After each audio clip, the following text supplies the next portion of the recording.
People that their blood was shared are the one hurting him. He cannot sleep any longer. People blood, he's seeing people blood. And that's why he does not have a choice for him to come out and confess to Nigeria that Igbos are not the one that carried the coup. So if he have done this thing, what is stopping the federal government to release Mazi Nnamdi Kanu and go and dialogue? If dialogue will work, they are holding that man unlawful. He was being kidnapped in Kenya by the Buhari government, which I think was Fulani agenda. That's why you see average Fulani now will not allow Mazi Nnamdi Kanu to get his freedom. Because they know that if he come, he will keep exposing their secrets. Yes, Mazi Nnamdi Kanu case has been allegedly transferred to the southeast. Of course, we all know what happened in the last course. Mazi Nnamdi Kanu came to court where he roared and said that the suit Nigeria government fire against him, it was not done in Abuja soil. They accused him he did most of those things in Southeast. So why holding him in Abuja? That they should transfer his case to Southeast. That he does no longer comfortable in staying in Kuje prison or staying in DSS in Abuja.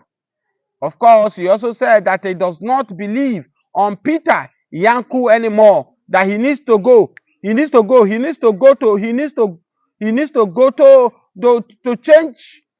He needs to change. They need to change that woman because Peter Yanku, he does not believe on her anymore. He also accused that woman because the son and the husband has a corruption cases with federal government. He felt that the woman want to use him as a trade by barter to convince him so that the federal government can look into his case. These are the word of Mazi Nnamdi Kanu for the last show up he showed in court. Now, the question is that is the federal government ready to do the needful? Because in Nigeria law or in Nigeria constitution, the jurisdictions where the thing happened is very vital. And that's why some people are saying right now that the case of Evans, the kidnapper, and Wadume was also kidnapper. I think in Taraba, in the north. Evans was a kidnapper. He committed the atrocity in Lagos here. And as I speak to you, Wadume is a free man in Taraba, in the north right now. And this question brought a lot of argument that these are part of the reason why Mazi Nnamdi Kanu are saying the marginalizing Igbos are no more accepted. And so he said that he want to go with his people. Because if you remember vividly, after the Biafran war, where Gowon said no victor, no vanquish, it's like the Igbos are in the sight of vanquish because ever since then, Igbos are not allowed to come into the corridors of power. And this is the reason why Mazi Nnamdi Kanu is fighting that Biafra must go. They must go home. Now, the issue of the Evans and the Wadume, people have argued that yes, of a two of them commit almost similar offense. Evans is a kidnapper, Wadume is also a kidnapper, but the laws are varies. The law that governs Lagos, the law in Lagos is different from the law in Taraba, and that's why after the law in Taraba said that when you be caught as a kidnapper, you go for some years in jail, and after some years you come out, and the Wadume have meet up with the laws of Taraba, and that's why Wadume was free. The case of Lagos law is different.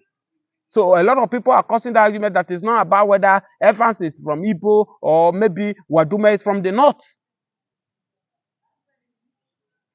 So if you consider these two things, if many Nigerians accept this, the case of this Wadume and Evans, you also agree with Mazi Nnamdi Kanu that the place where he was being accused of commit this thing that the federal government has laid against him is in the southeast. He should be transferred to southeast, and at the same time, you also have the right to say, I don't longer trust this man, this lawyer. Change this lawyer. And these are the two things he's demanding for. Now, these are the things we are saying.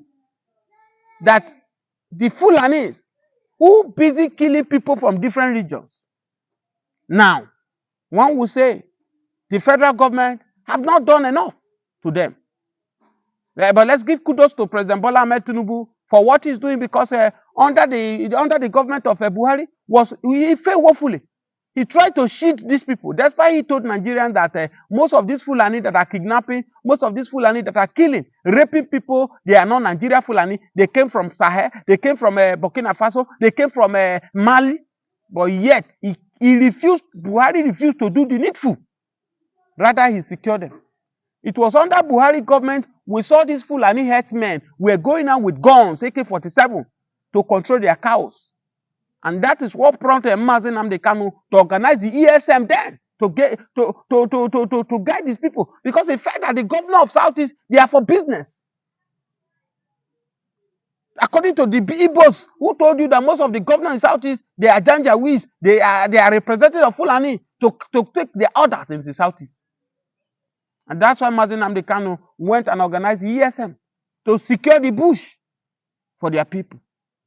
Don't forget, one of the former presidents said that if security is more than 24 hours in a place, just remember that the government have hand in it. And that's what Mazi Nnamdi Kanu capitalized on.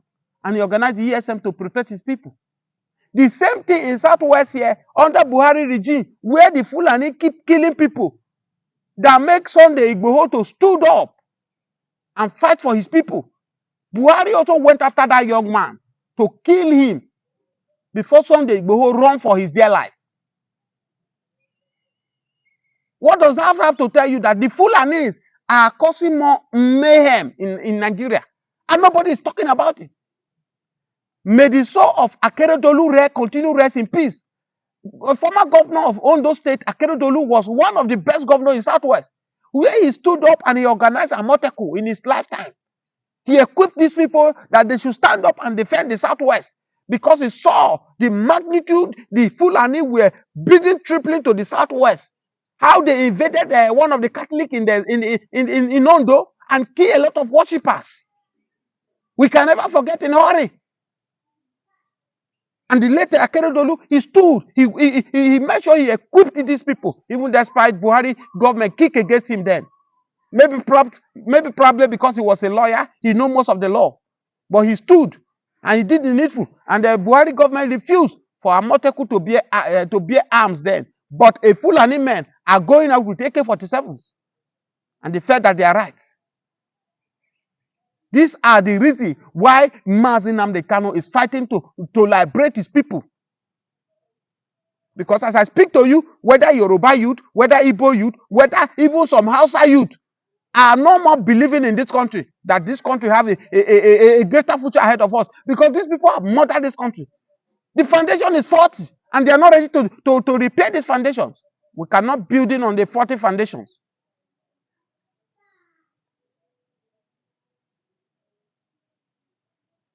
It's not about who is a president. President Bola Ahmed Tinubu is a president today from the Southwest here. Is average Southwest happy with what is happening in Nigeria? The answer is no. If the Southwest is happy is happy with what is happening, why will Sunday Igboho go and submit letter to British government that they want to exit, the Oduduwa want to exit from Nigeria? Because even when President Bola Ahmed Tinubu is still a president, the suffering is much in the land. Average Yorubas are suffering. Igbo man are suffering. The Hausas have even suffered more. Shall we fold our hands and continue like this?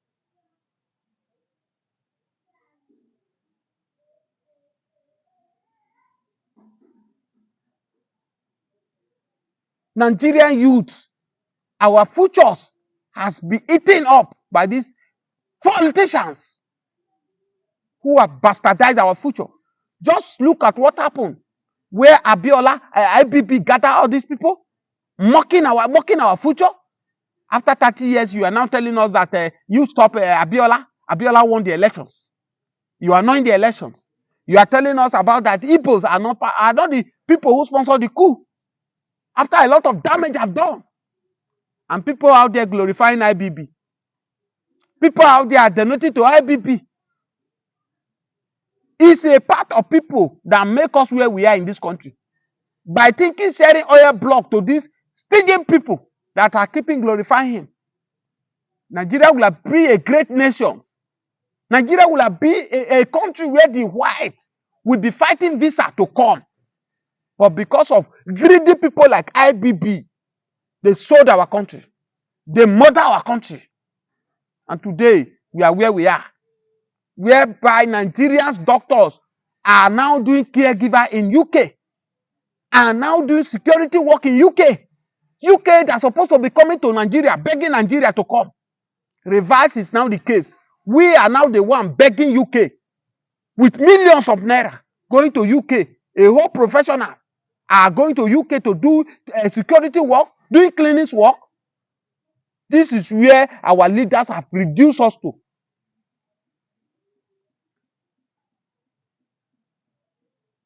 Few years ago, when we are still even enjoying this country called Nigeria, we say Ghana must go because we felt that Ghana has invaded into this country. If you look your left, you see your right, you go back, you see Ghana everywhere. Today, reverse is the case. Ghana is telling Nigeria now, we don't want you go. Nigeria must go in Ghana.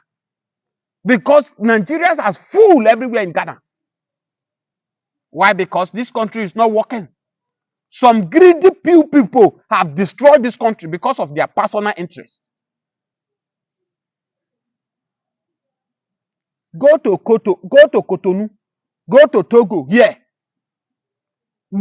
See, Nigerians are tripling into Togo to survive.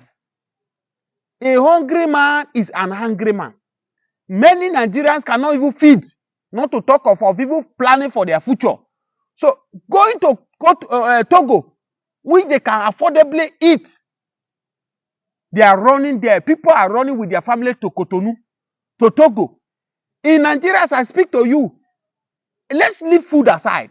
If you have not built a house, you are under rent. The fear of whether your landlord will wake up tomorrow and sell your house is another thing. Another thing, the way the landlord increase their rent, whereby somebody who is paying 400,000 will be increased to 1.2 million. Where is it happening in other countries?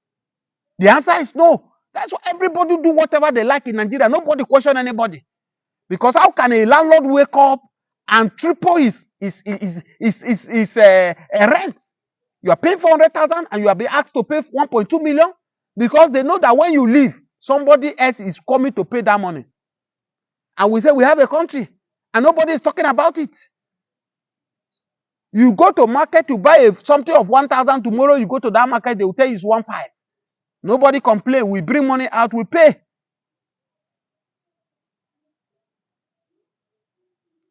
If you go to many Africa countries, the rate of dollar 5 years ago, the rate of dollar 7 years ago is still the same thing now. But compared to Nigeria, before Buhari left government, Buhari that we thought that Buhari finished, though he can never be accepted, Buhari destroyed the country. Under Buhari, dollar was how much? Compared to how much is dollar today? Where is the hope? Our children that are coming. That's why you see Nigeria, many Nigeria youth now that are involving in one activity, one criminality or the other to survive. Many Nigeria youth today are the one taking the responsibility of their parents. When we are growing up, your parents will be the one that will take care of you from your primary school to secondary school to university. Then when you now get to university, you secure work, you can now take care of your family. When Nigeria was Nigeria. But these days we find ourselves, children below 15 years are now the one paying the bill of their parents. Why? Because our leaders have murdered the countries. They have reduced us by destroying our institutions for their greedy interests. Let me tell you, most of the governors, after destroying their state, oh, this person, Mr. Ojukwu, will be the next that will succeed me. He will protect me. Foul. I will give you 3 instances of governors that have tried it and it did not work. So my encouragement to any governor that is leaving, stop doing by all means to look for somebody who will cover your mess. Because the person can come, he will not cover your mess. Society will allow free and fair election in this country if you want to get it right, and it cannot happen. That's why I'm saying divide this country, let everybody go on their own, or you restructure the country. The governor of Kaduna State, El-Rufai, he did all his possible means, even when it was glaring that the PDP candidate won that election in Kaduna State. He maneuvered everything to make sure the APC, his own candidate, that he felt that he would protect him, win the election. How far today? As I speak to you, El-Rufai and the current governor of Kaduna today, they are cat and rat. What does that tell you? This is the man, he used the state resources, he used all his available means to bring to power, even when the many people say they don't want him. Today, if El-Rufai is coming and the governor of Kaduna is coming, they will part in different way.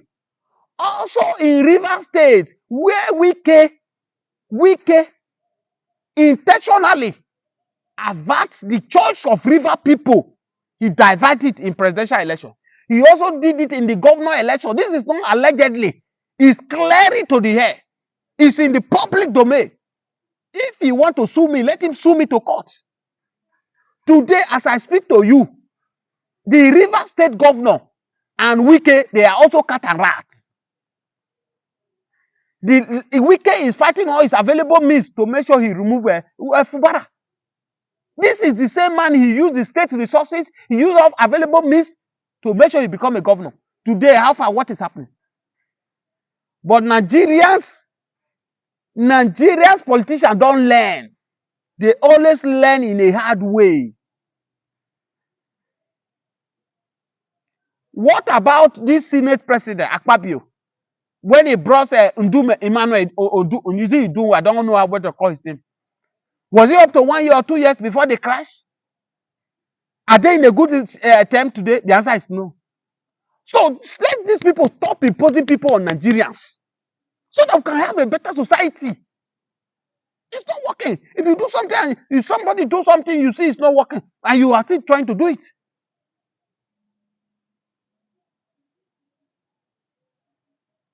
Free Mazi Nnamdi Kanu. That is the message we are saying. Free that young man. Let that man go. Because one will say that after IBB have come out to come and tell us how they maneuver the people, maneuver everybody to believe that Igbos are the one that planned the coup. Whereas Igbos are not the one that planned the coup. Look at everything. Look at the marginalized. They have marginalized Igbos over the years. Look at the numbers of people that were killed just because of what one man did. How he manipulated the world. How he manipulated the rest of Nigeria. That Igbos are the one that planned that coup, of which they are not the one. They have been blocked not to go to the corridors of power.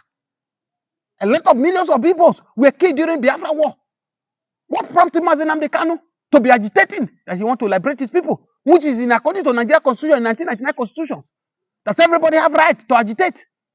What the young man is doing. So when we believe that a country that is working with rules of law, we allow that young man to go by now. Because the IBB who orchestrated this thing that is happening have confessed. Either maybe direct or indirectly. Maybe God have hand in it to confess before his death, before he's going to meet his ancestor. And some people are saying now that IBB did not just come out to come and contest. The people he has done this thing to, their evil agenda towards Nigeria and Africa. We keep on speaking the truth, no matter who is involved. Because we believe that this world is just like a marketplace. Everybody will go one day. Whether you talk, you will die. Whether you don't talk, you will die. Nobody will stay forever in this world. And this is the reason because our Nigerian politician knows that the Nigerians are afraid to talk. Nigerians are afraid to take action. They give everything to us without considering what people are facing. In the street of Lagos, where I am, in the street of Nigerians, people cannot feed. People, you see, malnutrition is holding people. People are walking, the breeze is carrying people right now. As I speak to you, I get people fold their hands, people close their mouth, people cannot talk. How long can we continue looking at our leaders for them to be causing this more harms to us? Don't talk. Oh, if you talk, they will come after you, they will arrest you, they will do this thing. This thing that is happening in Nigeria is no more than arrest. I say somebody called me from US and told me that staying in America, US prison, is far better than somebody who is living in Ikeja. So if you live in Ikeja, you can afford the Ikeja rent. You live a better life. You live in Ikeja. You think that you are living a life. You are almost in prison. People in America are telling you that people in prison in America, hush puppy in America prison is far better than person living in Lekki. Hush puppy is still eating good food, not poison food that we eat in this country. That no people checkmate what everybody is producing. Everybody produce whatever they like. That's why even drinking pure water now is harm to our body. It's causing more sickness because everybody produce whatever they want to produce. Nobody is checkmating anybody. Thank you for watching. If this is your first time of crossing my video, please kindly subscribe to my channel and like this, like and drop your comments. Love you guys.